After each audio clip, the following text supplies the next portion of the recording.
Yeah, good morning, guys. And this all beginning very early this morning, a little after 1 a.m. The initial call coming in is a domestic violence situation with reported shots fired. So initial officers arriving on scene prepared for that.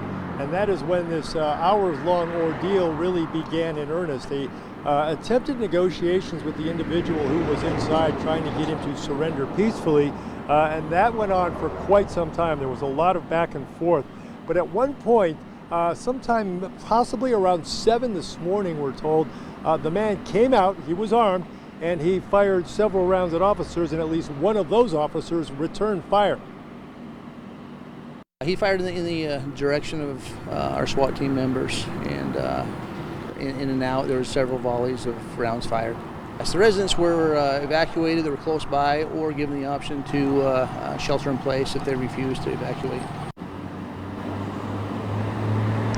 At that point, the suspect ran back inside of his townhouse, and negotiations again continued to try to get him to surrender. In the meantime, officers from multiple different nearby agencies showing up, including an armored vehicle on loan from Salt Lake PD. And at one point, they here on scene, the officers decided they were going to try tear gas. They lobbed several canisters into the residence.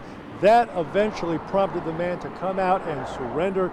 Now, the alleged victim in all of this, according to Sergeant Schultz, is an ex-girlfriend of this armed individual. She apparently is okay. Now we're awaiting word on exactly who this individual is. He right now likely being processed before being booked more than likely into the Davis County Jail. And as soon as we get any additional info, we'll bring it to our viewers. But for now, the situation is resolved. We're live in Woods Cross. Scott McCain, Fox 13 News, Utah.